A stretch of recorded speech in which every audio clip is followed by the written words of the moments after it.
This video is about where beginners should keep their crypto, on a wallet or on an exchange. Most people think exchanges are safer because they're big, regulated companies. But that's only half the story. The truth is, your crypto safety depends more on how you use the exchange or wallet than where you keep it. Let's break that down. First, you need to know your goal. If you're just starting out and buying small amounts of crypto, like under $1,000, you don't need to overcomplicate things. You're learning how crypto moves, what fees look like, and how to send or receive safely. Keeping your first few buys on a trusted exchange is fine. But if you're planning to hold your crypto for months or years, you'll want more control. The longer you hold, the more risk you face from depending on someone else's system. Exchanges can freeze withdrawals, go offline, or get hacked. Holding your own keys removes that risk.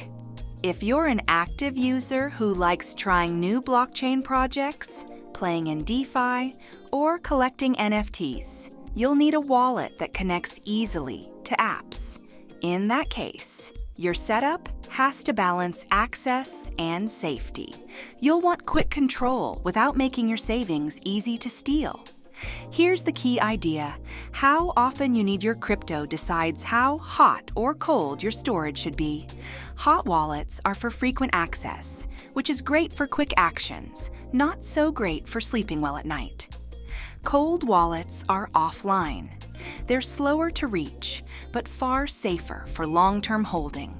Most smart investors use both. That's the real secret. Think of your crypto storage like having 3 wallets for 3 levels of risk. The first wallet is your Play wallet. It's small, for testing apps, trying airdrops, or quick trades. If something happens to it, you won't lose much. The second wallet is your savings wallet. This one sits on a hardware device, disconnected from the internet.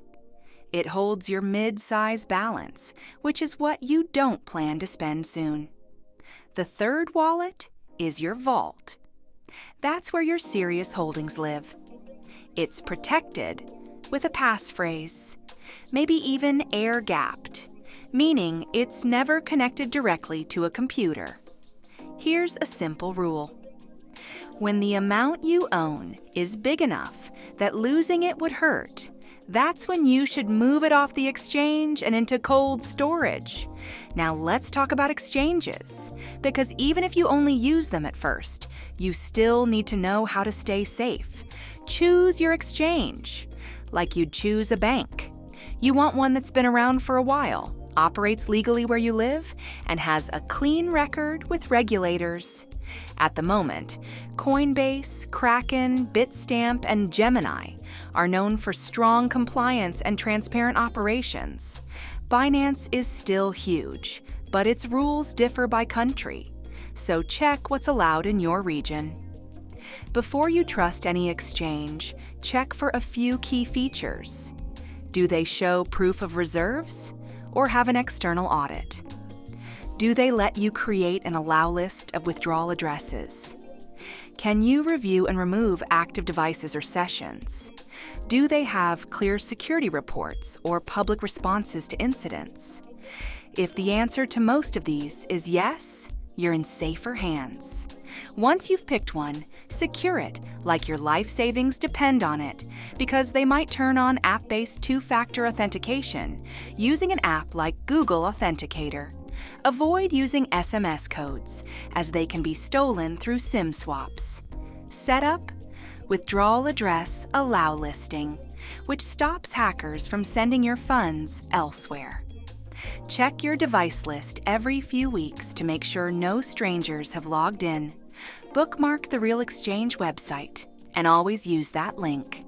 Never click login links in emails. Use a password manager to make and store a unique, strong password. Don't reuse it anywhere. And if the exchange offers API keys, don't turn on withdrawal permissions unless you absolutely need them. Now let's talk about the other side of the coin. Wallets. This is where you take full control. Hot wallets are apps that live on your phone or browser. They're quick and free to set up. MetaMask, Rabbi, Trust Wallet, Exodus, and Coinbase Wallet are some of the most trusted ones right now. Always download them from the official source. During setup, you'll get a seed phrase. Write it on paper, not on your phone or computer. Store it somewhere safe and private. Turn on extra protection like a PIN or biometric lock. Many wallets also show phishing warnings, so enable those too. And here's a tip. Create one wallet for connecting to apps and a separate one for holding your savings. That way, if one gets exposed, the other stays untouched.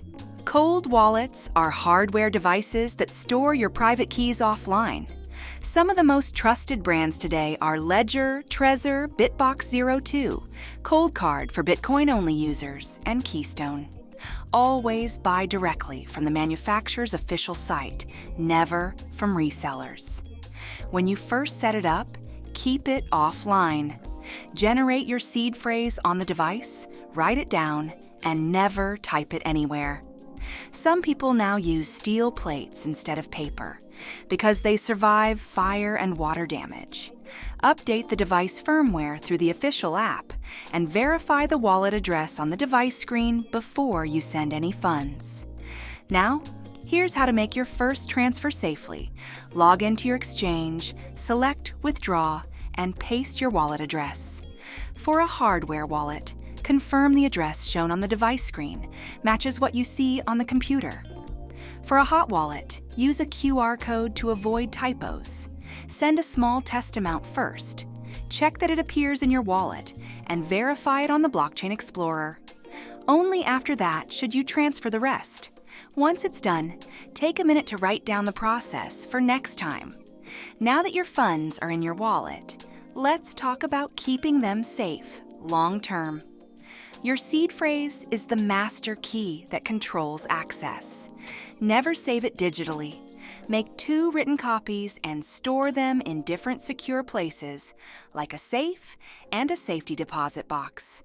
For extra protection, some wallets support splitting the recovery phrase into multiple parts, known as Shamir backup. You can set it so you only need 2 of 3 parts to recover your wallet. That means losing one copy won't destroy your access. Some users also add a passphrase, which is a secret word that sits on top of the seed. It protects you if someone finds your seed phrase, but you must remember it. Lose that passphrase and your crypto's gone for good. Do a recovery test once before storing real value. Set up a second device or reinstall the wallet, and make sure you can restore everything. This simple check can prevent panic later. Will you be using a wallet or an exchange? Let me know in the comments below, and don't forget to like and subscribe for more videos like this.